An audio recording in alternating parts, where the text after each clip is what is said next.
This video demonstrates a protocol for visualizing DNA replication by wide-field optical microscopy. Linearized and chemically modified lambda DNA is attached to a functionalized glass cover slip. The free end of the DNA is bead labeled and the DNA is stretched by laminar flow. When replication is initiated, the leading strand begins to lengthen and the lagging strand shortens due to coiling. The large difference in length between double-stranded and single-stranded DNA at low forces allows a direct observation of DNA conversions during replication. The length of the DNA construct is monitored by tracking the position of the bead, which allows precise determination of the rate and processivity of DNA replication. Hi, I am Arek Kulczyk from laboratories of Antoine Van Ooyen and Charles Richardson in the Department of Biological Chemistry and Molecular Pharmacology at Harvard Medical School. Today we're going to show you a procedure for imaging of DNA replication at single molecule level. We use this procedure in our laboratories to study enzymatic activities that take place during DNA synthesis. So let's get started. At the start of this procedure, linearized bacteriophage lambda DNA is modified by annealing oligonucleotides to form a replication fork, a lambda complementary fork arm, biotinylated fork arm, and a fork primer. The biotinylated fork arm contains a biotin tack attached to its 5' end, which allows tethering of the DNA template to the surface of the flow cell. The lambda DNA is further modified by annealing another oligonucleotide that contains a deoxygenin moiety serving as a high-affinity immunotag for attachment of a bead. To generate the replication fork, obtain lambda DNA in addition to several oligonucleotides whose sequences can be found in the written protocol accompanying this video. These oligonucleotides include a biotinylated fork arm, a lambda complementary fork arm, a fork primer, and a lambda complementary deoxygenin end.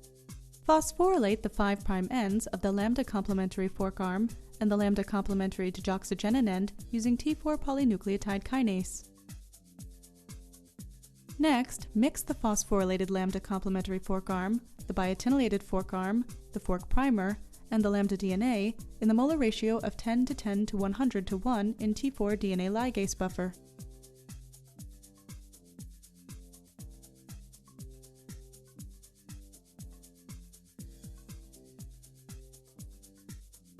Heat the mixture at 65 degrees Celsius for 5 minutes and slowly cool to room temperature by turning off the heat block to allow proper annealing of the oligonucleotides. Add T4 DNA ligase to the mixture and incubate for 2 hours at room temperature.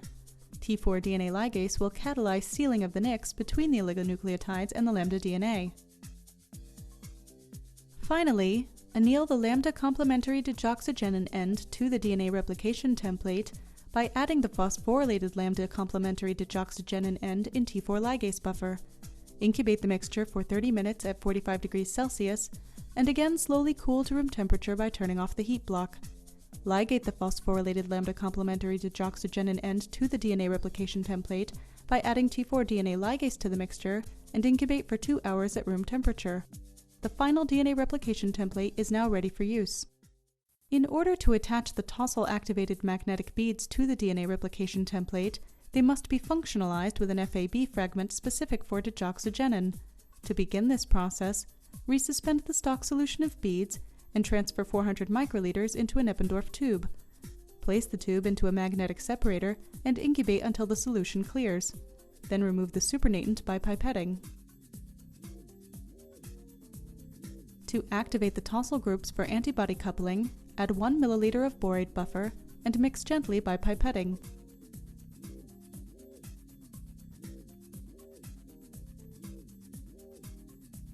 Again, remove the supernatant with the aid of a magnetic separator.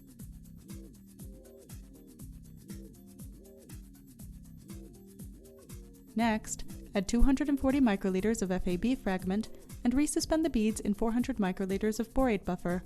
Mix thoroughly and allow incubation on a rotator for 16 to 24 hours at 37 degrees Celsius. After incubation, separate the beads using the magnetic separator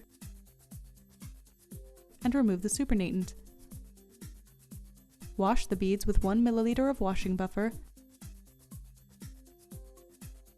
and incubate for 5 minutes at 4 degrees Celsius. Remove the buffer using the magnetic separator.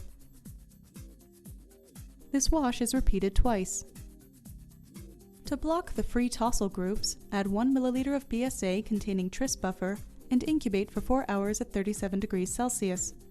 Following incubation, remove the buffer from the beads using a magnetic separator. Wash twice with buffer and aliquot for use. The DNA to be replicated is attached to glass cover slips functionalized with aminosilane.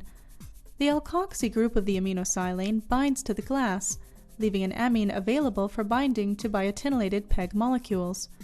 This coating helps reduce nonspecific binding to the surface. To thoroughly clean the glass cover slips, place them in staining jars and fill the jars with ethanol. Sonicate for 30 minutes. Rinse out the jars and fill with 1 molar potassium hydroxide. Sonicate for 30 minutes and repeat both washes. For the first functionalization reaction, all traces of water need to be removed. Fill the staining jars with acetone and sonicate for 10 minutes.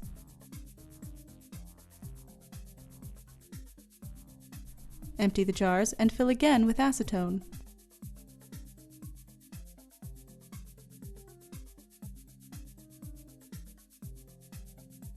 Proceed to add the silane reagent to the jars and agitate for 2 minutes. Then quench with a large excess of water.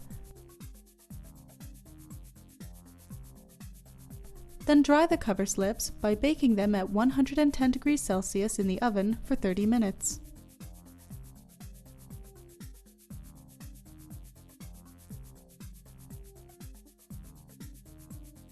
Next, prepare the PEG mixture at about 0.2% weight per volume biotinylated PEG.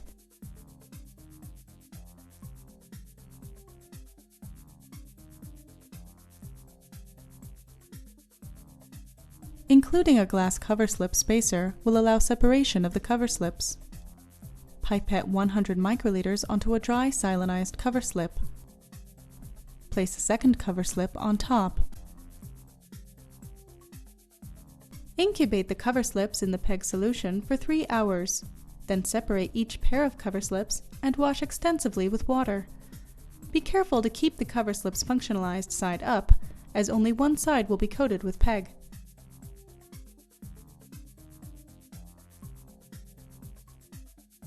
Finally, dry the cover slips with compressed air and store them under vacuum in a desiccator. The surfaces remain stable for at least a month, so dozens of cover slips can be made in a batch and used as needed. Now that the cover slips are ready, one can assemble the flow chamber for the single molecule experiment. The single molecule experiment is performed using a simple flow chamber, constructed with a functionalized cover slip, double-sided tape, a quart slide, and tubing. One flow chamber is prepared for each single molecule experiment. Begin by mixing 5 ml of blocking buffer and 20 ml of working buffer and placing the mixture in a desiccator to remove any air bubbles for later steps. Next, spread 100 microliters of a working solution of streptavidin in PBS over the surface of the PEG functionalized cover slip. Incubate for 20 minutes at room temperature to allow streptavidin to bind surface biotins. Meanwhile, cut a piece of double-sided tape to match the size of the quart slide. Mark the position of the tubing holes on the tape. Outline the flow chamber by drawing a 3 mm wide center channel and rectangles containing both holes. Flow chambers can be designed with 2 inlet and 2 outlet Y-shaped channels. Now, cut the marked tape along the drawn outline, making straight, clean cuts to be sure no adhesive protrudes into the channel.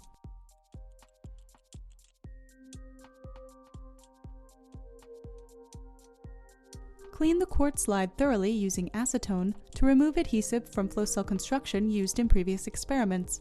Find the best alignment of the channel outline, remove one side of the adhesive backing, and carefully place the tape onto the quart slide. Be careful to align the tape properly, as the inlet and outlet holes need to remain unblocked. Next, prepare the tubing. Cut lengths of 0.76 mm inner diameter tubing for the inlet and outlet of the flow cell. Cut the end of the tube at about a 30-degree angle so that the tube will not press flat against the chamber bottom. Suspend the tubing on test tube racks for easy attachment to the flow cell in the next steps. By now, the cover slip incubation should be finished. Rinse the cover slip thoroughly with water and dry it using compressed air. Be careful not to turn the cover slip over, as only one side is functionalized with PEG. Complete the assembly of the flow chamber by removing the other side of the tape backing and placing the quart slide onto the cover slip. Lightly press on the cover slip to push out any air trapped in the adhesive. This will help prevent any air bubbles getting into the flow channel. Seal the sides of the chamber with epoxy. Insert the cut tubing into the holes of the quartz and seal in place with epoxy. Let dry for a few minutes. Once dry, use a 21-gauge needle to pull some of the degassed blocking buffer through one of the tubes in order to block the chamber surface.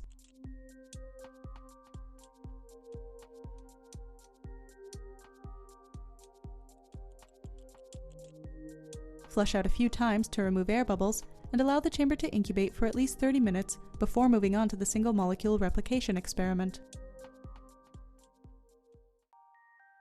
Once the DNA template, functionalized beads, and the flow chamber have been prepared, a single molecule experiment can be performed. To begin, place the flow cell on the microscope stage. Hold the chamber in place with stage clips and be sure that the flow channel is positioned in alignment with a CCD camera. Connect a previously constructed air spring to the syringe pump and to the outlet tubes of the flow cell using larger diameter connector tubing. Place the inlet tubes of the flow cell in blocking buffer and pull back on the syringe to remove any air bubbles from the tubes. Gently flick the outlet tubes to clear any air bubbles trapped in the flow cell. Once all air bubbles have been removed, plug one of the inlet tubes with a needle and seal one of the outlet tubes by bending it 180 degrees and securing with adhesive tape. Prior to adding DNA to the cell, dilute the stock DNA template to 10 picomolar in 1 milliliter of degassed 1X blocking buffer. Flow the template into the chamber at a moderate flow rate to allow good surface coverage of the DNA.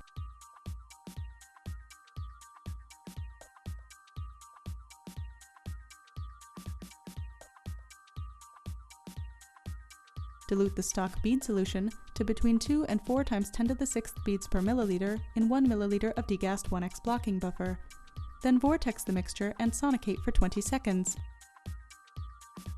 Flow the diluted bead solution into the chamber.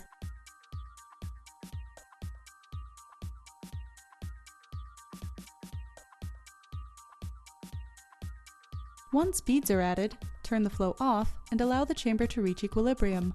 Then close both outlet tubes. Any changes to the tubes without the chamber closed will cause pressure fluctuations that will exert a strong force on the beads and shear the tethered DNA molecules. Plug the inlet tube that was used for loading the beads with a needle. Using the second inlet tube, begin washing the flow cell with degassed 1X solution of blocking buffer. Wash extensively.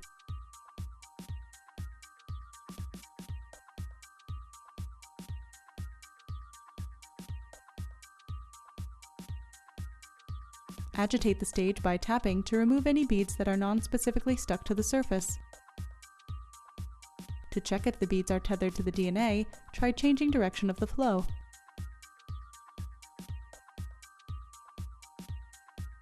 Once free beads are sufficiently removed, turn the flow off and allow the chamber to reach equilibrium. Prepare fresh reaction mixture containing replication proteins as indicated in the text protocol.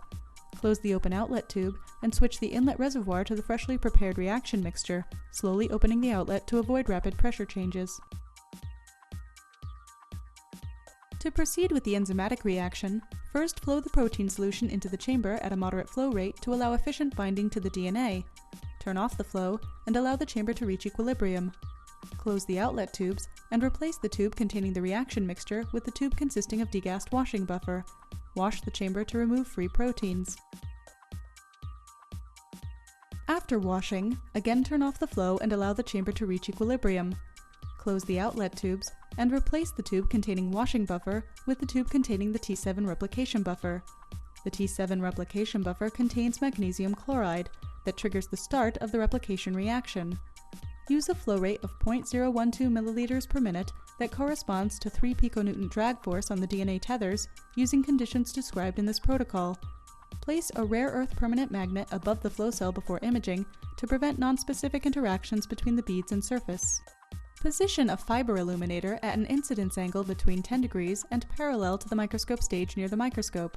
View field with a 10x objective and CCD camera. Dark field illumination is used to increase the contrast in the bead imaging. Focus using a tethered bead. Begin data acquisition. Acquire for 20 to 30 minutes at a slow frame rate. In a successful experiment, 100 beads can be simultaneously observed. The experiment should yield numerous traces displaying leading strand DNA synthesis. In order to measure rates and processivities of DNA unwinding and polymerization, the precise positions of beads must be determined. To achieve this, fit these positions with two-dimensional Gaussian functions. Visualize the trajectory by tracking the bead position in each frame using tracking software. Then plot bead position as a function of time using any graphics software. To obtain rate data, fit the plots with a linear regression and calculate the slope. For processivity, determine the total length of the DNA from start to end of a shortening event. Combine all single measurements and plot rate and processivity distributions. Fit the data using Gaussian and single exponential functions respectively.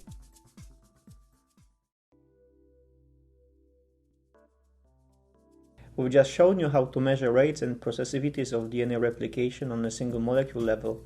When doing this procedure, it's important to make sure that the force insertion of beads per the laminar flow doesn't affect enzymatic activities of the replication proteins. So that's it. Thanks for watching and have fun doing your experiments.